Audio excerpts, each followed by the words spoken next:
Good afternoon, Your Excellencies, to our sponsors and hosts, and ladies and gentlemen. My name is Philip Hopkins, and I am the Managing Director of Alara. And up front, thank you very much for a couple of minutes to bring you up to speed on the company and what we're doing. Before I start, I have two quick apologies. First up, in your flyer today for this session, it talks about myself addressing projects in copper and gold. Although we do have copper and gold, I will focus a bit more on our advanced project in zinc today. So if you're a copper and gold buff, I'll leave you a bit cold. However, I will get the rest of you excited in zinc, I promise. The second apology is a bit more awkward. I realized this morning going through my slides that I don't officially, although I speak to, I don't officially acknowledge our partners in Saudi Arabia, the United Arabian Mining or Mena, which was a mistake on my part, but they are key to our success in Saudi. So I will speak to that, but there isn't actually a slide on that. So apologies up front to that JV partner. Let's charge on. Give you a very brief company overview and touch on where we're at. The company, I'll talk to this throughout the presentation a little bit, and those of you that know a little bit about us from the past, it's not the core of the discussion, but there has been a lot of change in the company, and that's something in positioning us, getting us ready to go mining. Our board of directors, Ian Williams has been our chairman for a number of years. However, I've taken over in the last 6 months as managing director. John Hopkins, although there's no relationship by name, he has joined us in the last month, and announced today was His Royal Highness, who has joined our board as well. And that's the board that we're very keen on and excited, and that will take us forward in Saudi Arabia into production. The rest of it, I think, is self-explanatory, except for that dismal graph at the bottom right, but we'll fix that. I won't run through every change on the sheet, only to point out that in keeping with the board, we're also restructuring and building a management team that's suitable to take us into production in Saudi Arabia very shortly. Some of the additions, Justin Richard, is with us today. He's our country manager for Oman and Saudi. Additions to the team, we are replacing our CFO right now. We've just hired Elle McDonald. She'll join us mid-December, and she's our corporate affairs manager. She'll talk about our stakeholder engagement and some of our community engagement relationships and our investors. And then a list of very senior staff members we're quite proud of. And that's part of our core team right now that we're rebuilding to take us forward. Just a bit of a genesis. Alara is a mining company spun out of Strike Resources a number of years ago in 2007. We were intended to be a uranium explorer, and we started in South America. We did a number of projects and deals down there, worked our way through, and really, to speak to the slide in general terms, the key for us was really around 2010, we focused in on the Middle East. We did a number of very successful joint ventures, both in Saudi Arabia and in Oman, which I will speak to today, and that's where we're focused now. So going forward, there is no uranium in our future, and we are base metal based. And we really are quite keen on the Middle East, so I'll tell you how that fits. Again, today I will talk about both our major projects. One of them is in Saudi, and that's the key, and that's zinc in our Khanagia project. And then we have our Daras Washihi in Oman. I'll touch on that a little bit towards the end, although that's not our focus. It's a little less advanced than Khanagia.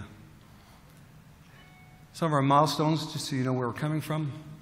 I won't go line by line for you, but really the key for us really was around 2010, getting ourselves focused and established in the Middle East, getting a couple of terrific JV partners there, which I think is our cornerstone to success, and then going on to complete some studies earlier this year. In Saudi, we've completed a definitive feasibility study that's ready to go into finance, and then we're a little further, a little less advanced, or a little further behind in Oman, where we have a concept or a scoping study completed on copper gold. Both studies highly successful commercially, and we'll touch a bit on that. Just quickly, I'll point to this a couple of times. There are a couple of slides here that look like they are established mining infrastructure, and they are. That's clearly not ours. This is one of them. This is Amex. This is a shot of obviously Saudi Arabian flag against the hills of Amex Al Masan plant and mine site. It is also a copper zinc, very similar analog to ourselves. It sits about 120 kilometers northwest of the Yemen border. So I use a few of their shots just to give you a feel for what we might look like. They're a little smaller than we are, but it is a very close analog. Two quick slides here on why Saudi Arabia. And my intention is not to speak down to this audience or this group. I think many of you are across this, and some of our speakers earlier today have touched this beautifully. But from our perspective, and this is an Australian-listed mining company, from our perspective, We could go for hours on why Saudi Arabia really fits for us. We think it's just a stunning place to be to start a mining company into production. But I'll run through some of them. Really, we talked earlier about some of the work done in the mid-70s in terms of doing a geological review of the country. Some plus 5,000 deposits that have been clearly identified. There's a very, very advanced and very sufficient Saudi geological survey. The DMMR, the mines department, are very, very successful putting together a lot of data and maps, and they're very supportive in trying to help companies get started and give them some background. Really, to date, if you look at the potential of the Arabian Shield, and it was touched on earlier, it's this sort of funny green color split by the Red Sea. The Arabian Shield is just one of the world's most minerally endowed areas. Yet, unfortunately, or oddly enough, there are really only 9 mines operating there today. There should be hundreds in that area, and there will be hundreds in time. So it seems to be a very, very, excuse the pun, but a very fertile area to be looking for mines and trying to develop mines. And the country itself, technically, it's got shipping both to Europe from the western side and down through Southeast Asia from the eastern side. You have your choice of ports, fantastic infrastructure, sealed roads, and with the very low cost of fuel, trucking and transport is really a skill set in Saudi Arabia as far as we're concerned. Saudi is one of only 3 countries in the world without a major river. And I'm not certain, but it seems to be that has made them that much stronger in land transport. And I find their systems excellent. On the commercial side, I mean, you could go forever, but really for a company wanting to get into an operating stance and to try and make some headway for both the Saudi nationals and themselves, the country's fantastic. I'll go to the second bullet point and bounce to the first. The Saudi government's been crystal clear on their environmental program going forward. They're focused on petroleum, obviously, mining and the financial services sector. But they're also being very consistent with their expenditure. Back to the first point, in 2012, that was the highest year of the spending for the mining sector from the government, and it's expected to be exceeded in 2013. So they are very much putting their resources towards that economic program. The rest speaks for itself. You can run through that. One of the strengths for us, really, and each one of these bullet points all by itself would be a talking point in almost any other country. To have a slide that holds them all is it's almost unheard of in my background. And in spite of my Canadian accent, I have mined and worked in 5 different countries around the world, and this is really something exceptional. One of the things I will focus on is the Saudi Investment Development Fund. Many of you will be well versed with that, others not. That is a fund set up to enhance the industrial growth of the country. And depending on where you are in the country, if you're more rural or more urban, and depending on what your sector is, in our case, we're in a Zone 3, we may be able to attract up to 75% of debt finance from that facility, but at terms well below LIBOR, at very, very competitive terms. So it really is a huge strength, especially in this market for a junior going into production shortly. Perhaps some of the other things I'll flag just at the bottom. Member of the G20, member of the World Trade Organization, and based on the World Bank rating, you won't be able to read the footnote. Number 1 in the Middle East for business, and I don't mean to just say anything against Oman or other countries, and number 12 in the world. What I find interesting about this statistic at number 12 is I looked at these numbers 3 years ago. 3 years ago, it was rated number 20th in the world. So that's quite a massive step forward from a World Bank's rating. The graph on the right is a little hard to take in, especially at a distance. We have handouts, etc.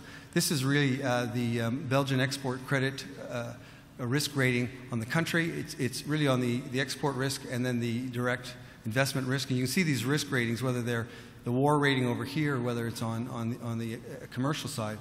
The risk ratings on the country are extremely low. These are enviable throughout the world. And considering all the activity in the Middle East, considering about 4 or 5 months ago the U.S. shut down 23 consulates across the area, these are very, very strong ratings. And we think that's important for us being an Australian listed company. I'll talk a bit about the Khanagia project itself.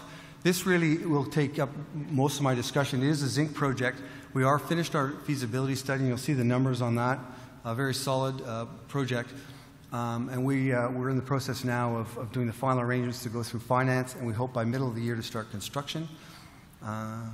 This, again, I would like to acknowledge the Al Masan site, where I've stolen their photographs, but although their site and their project is a little smaller than ours, it's very similar to what we'll be doing, so it gives you a sense of what it may look like in the end. The project is about 200 kilometers west or southwest of Riyadh. About 170 of that is by a terrific six-lane highway, and then you go the last 30 or so K on a 2-lane highway. And then we pass through a town, I hate to try and pronounce this, Alquier, and then we're right next to the small town of Hanagia itself, which is really a village as such. The project itself, in a brief overview, is a very, very large lease area, 380 square kilometers, so it's quite large overall. We have in place right now, we do have our environmental and our mining licenses, which is a huge leg up for us, of course. The project itself is 3 pits, K1, K2, K3. They get dovetailed into each other in that order, and they're very simple open pits. There's nothing difficult or particularly gripping about that as such. Really, the trick in Saudi Arabia is always to have water available for your startups, and then your plant operation. We'll be pumping from about 15 kilometers away from a bore field that we now have it connected to the project. I'll talk some more financials later, but it is about a $160 million U.S. project. Yet that is clearly not optimized. We found a couple of upsides in that as well, so we're working on that as we go through finance itself. Just for the geologists in the group, the project itself is 13 years at about 2 million tons a year throughput, so it gives you the 26 million tons of JORC resource based on the mineable reserve based on the resource based on the top. Just to talk a bit about the mining itself, there are the 3 pits I mentioned. Very conventional mining, very conventional pit design. They're currently quite conservative in their batters and their berm angles, etc. You can see the equipment at the bottoms. Very standard small to mid-size gear with 100-ton trucks. We're really not trying to create anything new and different here. We're really trying to stabilize the pits, make sure that they are actually successful. The one trick that's hidden in the project is in order to enhance and possibly optimize the economics. We do mine a lot of the ore up front, so that gives us a stockpile of lower grade ore. It allows us to mine, so the red graphs at the top, we mine at a relatively high rate for the first 9 years, and we stockpile that, and then the last 4 years are purely stockpile drawdown. So it's really a project in 2 parts, and that's been done solely to get the grade profile and to enhance the economics. Processing I won't spend a great deal of time on, other than it is it's a sulfide ore body, so it is a very, very traditional copper zinc sulfide float. I joke a little bit with investors that you could pull this flow sheet out of a chapter 2 of a mining processing handbook. It's very traditional. One of the upsides that is hidden in this mine site is, although we are designed at 2 million tons per year throughput, the ore is relatively soft. It allows us to optimize the front end or the crushing and grinding of the plant, but it also gives us the potential, reasonably high potential, to increase our throughput perhaps in the 15 to 20% range. And because we are advancing the mining, that ore will be sitting on surface. So we won't have to increase our mining fleet or change anything we're doing. We'll have that ore sitting there. So if we're able to realize the softer crush and grind, we'll be able to get a greater throughput. Again, recoveries are very traditional, 92% zinc, 88% copper. And you can see the overall life of mine production of metal. These are metal numbers as opposed to concentrate. Concentrate itself, and again, I won't read through a technical slide. I think you can grasp that. The key, again, is to notice the profile on the bottom left. That's the concentrate production and shipping profile, and that directly reflects the business of bringing the grade earlier up in the mine life. And then you can see at the back end, as we do the lower grade ore, we have a flatter concentrate profile. And this is an ideal, the picture at the top left, it's just an idealized schematic of the mine site itself and the processing plant. And again, it's basically standard technology, textbook type work. I think probably one of the things that's most exciting about the project, and it's hidden in the project unless you are a market analyst or you're a metals expert, and there are some in the room. I'm being a little bit flip with my arrows, but we're in about here right now. We're right at this inflection point right now. So those who can't read the graph at the back, I don't blame you, but this is where we are today. In the finance cycle and the 2-year construction cycle, Hanagia will come online right where these yellow stars are. So the zinc, this is going way back to 95. The zinc demand has continued to rise steadily, and all forecasts say that it will continue to do so. What is key on the lower graph is this inflection point that we're actually at right now. As mines such as Century Zinc and others come offline or they exhaust their reserves, you can see that the actual demand side exceeds the supply side and continues to do so, and they actually diverge. So this gap starts to grow as you get off the graph. So these 2 or 3 years of supply shortfall lead you to the obvious outcome, really, of a price cycle. So if you look back to some of the work that Wood Mackenzie does, I don't have the graph here, but you can see that they normalize the metal prices from the year 2010. They take copper, zinc, lead, gold, silver, and they project them forward to 2016. All the metals are basically flat. Iron ore starts to dip off a little bit in the last few years, and the one metal that takes off is zinc. And it looks like one of these stairway to heavens or these ski slopes. You can see that also in this data. These are various forecasts of the metal prices. The red one is the CRU forecast for zinc. The star is when we would come into production. We're actually using a price at this blue curve. So we've taken what we call a consensus price, or a bit more conservative price. Forecasted metal pricing is very, very difficult at the best of times. But you can see where the zinc is now in terms of where we plan to be in 3 years once we're financed and fully constructed. So we are, by good fortune or pure good luck, we are in the right metal at the right time. CapEx, I talked on it before, it's about a $260 million project. I think there is still some upside left in that CapEx in the tune of 15 to 20 million, and we're working on that now. The upside comes around some of our shipping of concentrate and the front-end grinding and crushing circuit.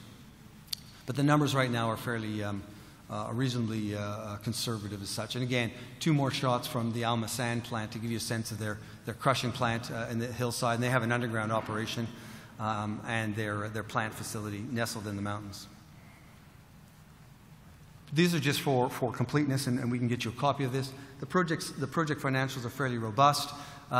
Although we plan to use much lower debt loading or weighted cost of capital, we've run all our finance on 9.1%, which was market at the time of feasibility earlier this year. And you can see some of the financials are very strong. The IRR is around 23%, the project NPV at 170, etc. I will touch briefly, before I close, I will touch briefly on Oman. We do have a slightly less advanced copper-gold project in Oman that we are unfortunately very excited about, but we're going to focus in on our zinc project. So as a result of that, we are looking at what commercial options we take with this project. But I think it would be remiss not to touch on it briefly. In Oman, it's 2 deposits. It's really the Daris gold copper and the Washihi copper project. The 2 come together. Daris is a very nice VMS-style deposit that gives us a high-grade early sweetener, plus 2% copper. And then the feathering into that in year 2 and 3, and then the long life comes out of Washihi. Daris has some geological upside. It should be perhaps roughly double by the time it's fully explored, but the Washihi deposit will go for many, many more years. So it's really the 2, and we would situate the plant on Washihi. Gives you a sense of them again, the 2 projects in a slightly larger scale, the Washihi and then the Daris project. There are a number of tenements that are also to be explored. And I think of material interest for those that aren't intimately familiar with Oman, it's quite advantageous to be sitting with a copper smelter.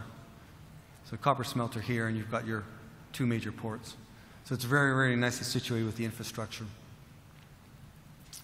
Again, the reserve and resource base, and basically a smaller project. We first modeled it on 500,000 tons a year of throughput through the plant based on its resource. The resource grew with a few more drill holes, and we're currently finishing up an updated scoping study or concept study at 1 million tons a year. What is interesting, in spite of its relatively small size internationally, around 60 million tons of copper resource, JORC copper resource, it is the largest copper resource in Oman. So it becomes quite an interesting project in that sector. Again, this scoping study is based on 500,000 tons a year. We're now upgrading that to 1 million tons a year based on the expanded resource base. And these numbers will increase significantly. But at 500,000 tons, it's a nice little project at about $32 million capex. Your net present value is around $36 million. And again, that's not optimized. It's still early stage work.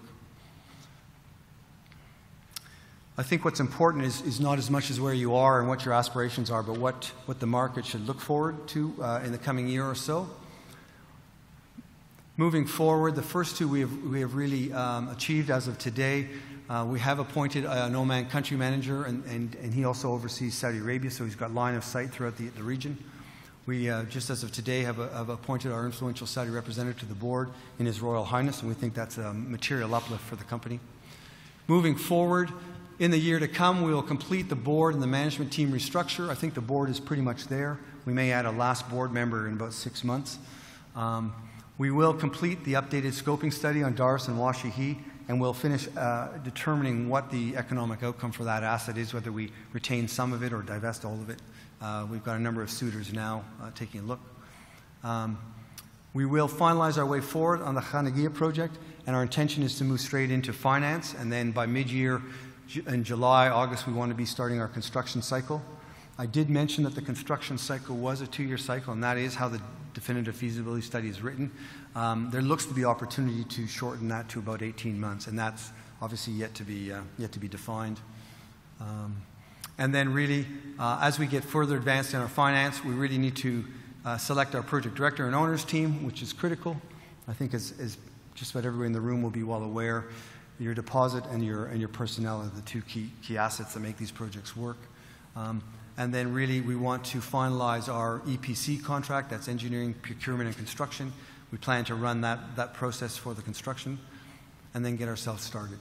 So these are really short term, and they're really only looking at 12 to 18 months. But the key for us really is to focus in on Khanagia and to get the construction started.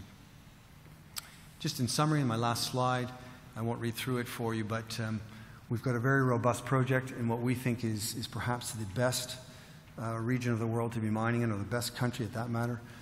We have a very strong and a good joint venture partner that we're excited about. We think the board is fit for purpose and ready to go. Very, very strong board for a company our size.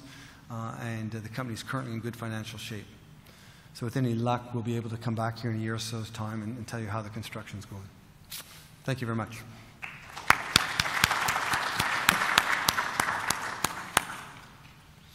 Thank you, Philip. Maybe you allow me one question to open it.